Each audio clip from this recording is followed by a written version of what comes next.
Sabay-sabay natin alamin ang mga kaganapan na nangyayari sa ating bansa.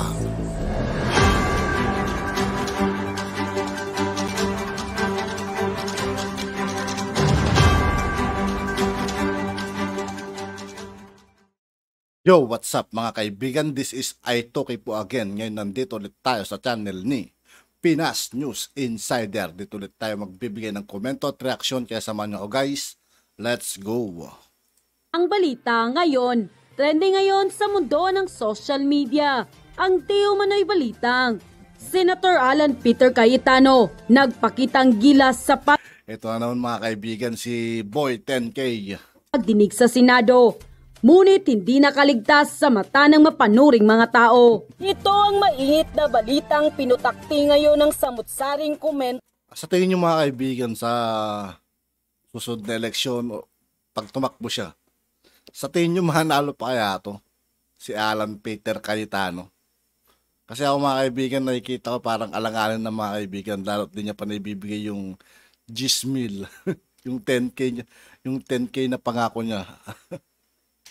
Mula sa marami sa ating mga kababayan at marami nga sa kanila ngayon ang hindi napigilan ang kanilang sarili na maglabas ng kani-kanilang hinaing at komento sa mundo ng social media. Pero bago ang lahat, kung bago pa lamang sa lahat ng hindi pa nakasubscribe mga kaibigan kay Pinas News Insider, mag-subscribe na po tayo at huwag nyo rin pong kalimutan mag-subscribe dito sa aking channel. Kayo sa channel na ito ay huwag kalimutang i-click ang subscribe at notification bell para mas maging updated pa kayo lalo sa lahat pa ng bagong videos na i-upload namin. At yun na nga mga kababayan, dahil sa kaipalan di umano ni Senator Alan Peter Cayetano, hindi nga ito nakaligtas sa mata ng mapanuring tao at pinalahanan pa siya sa kanyang ipinangakong 10,000 piso. Matapos di umano nitong makisawsaw sa issue ng mga OFW na binuksan ni Senator Raffy Tulfo sa pagdinig sa Senado. Kamakailan nga ay tinalagang chairman ng Committee on Migrant Workers ang panibagong senador na si Raffy Tulfo. At matapang ang kanyang naging mga hakbang para maprotektahan ang ating mga kababayang OFW. Inilabas din niya ang mga reklamo ng mga manggagawang Pilipino, lalo na sa gitnang silangan na laging may naapi at nagagahasa at minsay kinikitilan ng buhay. Sa naturang pagdinig sa Senado ay umeksena di umano si Senator Cayetano na tila baga nagbubuhat ito ng sariling bangko. Dahil ayon pa sa kanya, marami siyang ginawang hakbang noon upang makatulong sa ating mga kababayang OFW. Subalit, hindi kumbinsido ang taong bayan sa mga mabuluklaking. Yun ang sabi niya mga kaibigan, pero but deep inside, hindi naman nararamdaman ng mga OFW yan. OFW lang ang pwedeng sumagot niyan mga kaibigan. Kung naramdaman nyo ba yung ginawa ni Alan Peter Cayetano. Basta para sa akin mga kaibigan, wala akong nakita. Kasi OFW si Mrs. ko mga kaibigan. Wala naman naramdaman na ginawa yung taong yun. Diba? Pagkos yung pinapakita niya lang lagi yan mga kaibigan. Kontra lagi sa gobyerno or susunod siya sa uso. Tulad yung pagsakay niya kay Tatay Digong mga kaibigan, diba? Kaya lang din naman nanalo yan dahil in-endorse yan ni Tatay Digong. Pero pag hindi siya in-endorse mga kaibigan, malamang sa malamang noon, laglag yan. Salita ni Senator Cayetano dahil aniya sa loob ng mahigit 1 dekada na bilang Tapos nung pag-alis ni Tatay Digong mga kaibigan, saan niya babanatan si dating Pangulong Rodrigo Duterte. Diba? Lumalabas ang pagkaroon ng walang utang na loob ng taong to. Kaya pakiusap mga kaibigan, sa susunod na eleksyon, alam nyo na, huwag nyong iboboto to. Walang utang na loob yan. Senador nito ay wala silang nakikitang magandang nagawa ni Cayetano sa ating bayan. At pinaalahanan pa siya sa kanyang ipinangakong 10,000 piso na hanggang ngayon hindi pa niya naibibigay. At dahil nga sa balitang ito, hindi naman mapigilan ng marami sa ating mga kababayan na magbigay ng kanilang hinaing at komento sa mundo ng social media. At ayon pa sa kanila, Boy 10K, huwag kang paepal, may balak Yun agad yung bungad, boy, 10K. ka ulit tatakbo sa mataas na posisyon. Kung talagang gusto mo kaming tulungan, dapat noon pa hanggang satsat ka lang. Magaling lang magsalita, mambatikos at sumagot, pero wala. Kung bakit naboto ito, nagmamagaling pero ilang taon na, walang makitang ginawa. Gising-gising na, magmatyag, pag-aralan at huwag magpabulag sa mga binoboto. Tama. Ngayon lang ba nyo nalaman si Cayetano props lang sa Senado? Walang ginawa kundi maghanap ng pagkakamali ng kasamahan. Nawala ni si Trililing, may pumalit si 10K. Mr. 10K, asa na yung pangako mo? Ang tagal mong naglingkod, wala ka namang nagawang mabuti para sa bayan. Ang taas pa naman ng pangarap mo, mahiya ka ng pumwesto na walang ginawang mabuti para sa bayan. Ang tagal na ni Cayetano sa pagka-senador at naging congressman at walang nagawa para sa ating kababayan na naninibihan abroad. Palagi lang lip service ang na-accomplish sa laki ng sweldo niya.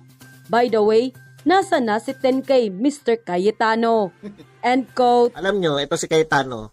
Ito ang tingin nyo kasi sa mga Pilipino, sa bagay, ganun talaga politiko no? Tinitignan ko po yung paraan ng pag-deliver niya nung pinapangako niya yung 10K. Binalikan ko lang yung mga balita. No? Ganun din naman ang sinabi niya na pinangako niya na magpo-propose siya ng 10K ayuda. 'Di ba? 10K ayuda bill. May pangalan yan Teka lang, tignan lang natin kung ano yung pangalan, no? 10,000 pag-asa during the pandemic. Okay. Ganda ng pangalan, 'di ba? At ito po ay hindi dinideny, no? Ito po ay laman ng plataforma ni Alan Peter Cayetano. Ngayon, alam ko po yun politiko yan At hindi po kayang magbigay ng ayuda ng isang senador. No? Kaya hindi ko naman binoto talaga yan. Alam niyo naman lahat kung sino yung binoto ko. Wala po akong binotong dating senador. Panay po bago.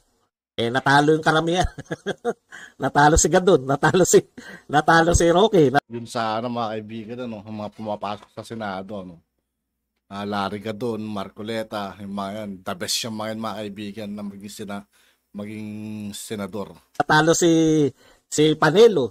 Sino pa bang mga natalong binoto ko? Si Belica, natalo. Kala ko nga mananalo na si Gadon Talo pa rin. Hindi ko nga maintindihan talaga Okay. Dito na tayo kay Cayetano. 'Di ba? Alam po natin, ang may kakayahan lang po na magbigay ng ayuda, kung ikaw tumatakbong presidente, pwede mong ipangako 'yun. Bakit?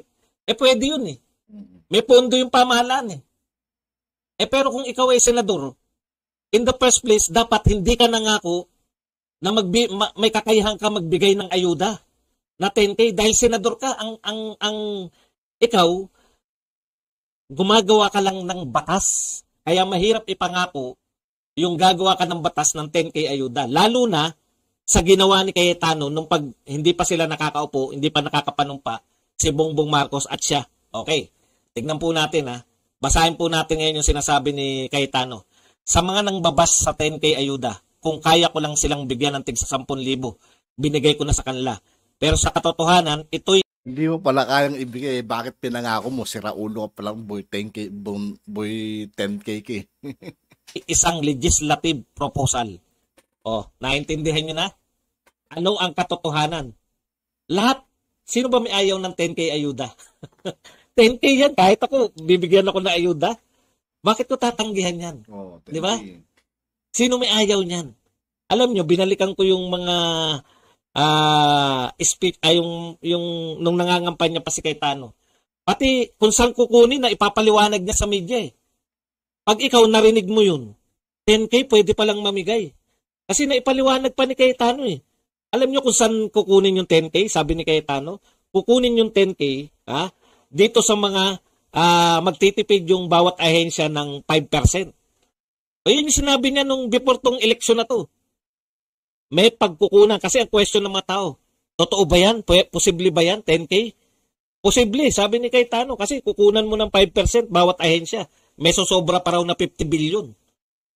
O edi ang ganda. 'Di ba? Maniniwala talaga yung tao. May proposal kang 10k million, 10k thousand bawat pamilya. Pagkatapos, alam mo pa kung saan kukunin. Ngayon, nung marami na nang hihingi sa kanya, napanood ko nga isang video. Dumadaan lang siya sa isang mall. Sinisigawan siya ng tao. Kahit ano, saan yung 10k namin? Pinangako mo yan eh. Ang ganda pa ng paliwanag mo. May pagkukunan tayo ng pondo. Magtipid lang yung bawat ahensya ng 5% ng kanilang pondo. Makakalikom tayo na mahigit pa sa 10k bawat pamilya. May susobra pang 50 billion. Syempre ikaw, oo nga no, mapapa-oo nga. At iboboto mo siya dahil doon, ang ganda ng paliwanag eh. O nabudol tayo lahat. Ngayon, ano na po ang paliwanag niya? Hindi po ako nagsabi nito siya ha. Sa mga nangbaba sa akin, sa mga nangbaba sa 10k ayuda, kung kaya ko lang silang bigyan ng tigsa 10,000, binigay ko na sa kanila. Pero sa katotohanan, ito'y isang legislative proposal. Yun.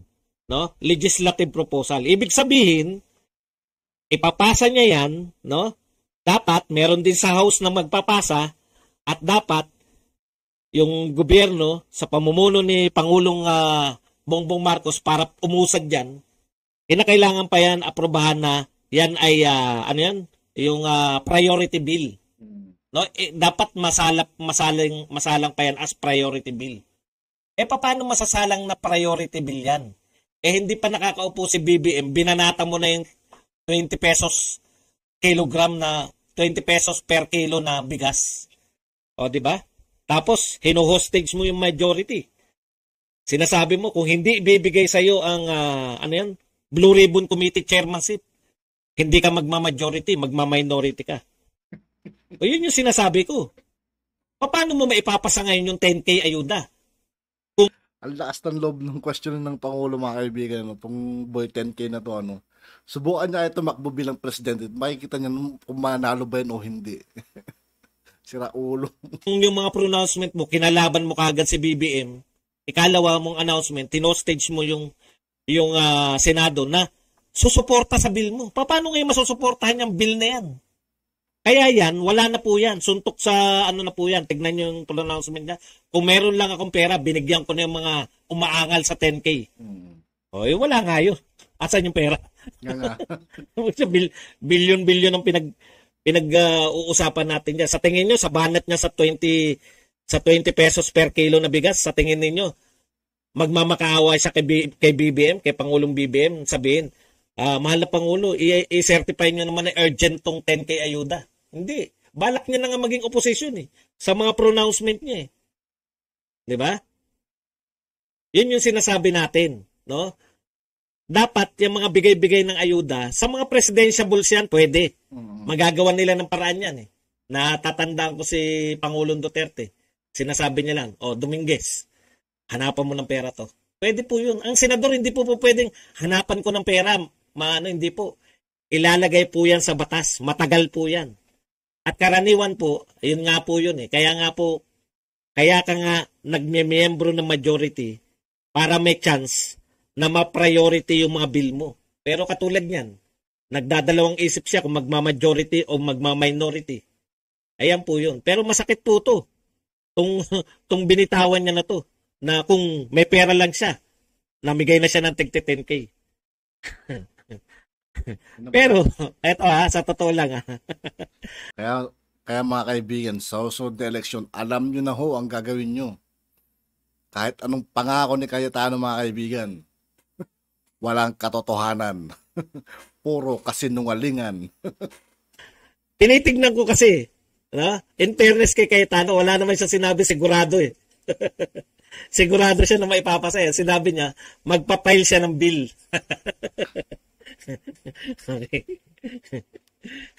Ang sinabi niya, magpapile siya ng bill na 10k. Ang sinabi niya rin kung saan pwedeng makuha. Pero hindi niya sinabi na, ito siguradong papasa to. Yun po. Iba po yung magpapile ka lang ng bill. Iba yung sigurado kang papasa. Paano ipapasa yan kung ikaw ay mag-o-oposisyon? So, kinakailangan pa, bago maipasa yan, kinakailangan pa munang i-certify as urgent yan ng Pangulo ng Pilipinas. Binanata mo na kagad yung 20 kilos per, di ba? Wala tayong magagawa dyan. Anyway, congratulations po muna sa ating subaybayan natin. Malay nyo. Malay nyo, may sumuporta sa kanya. ng mga senador at mga congressman.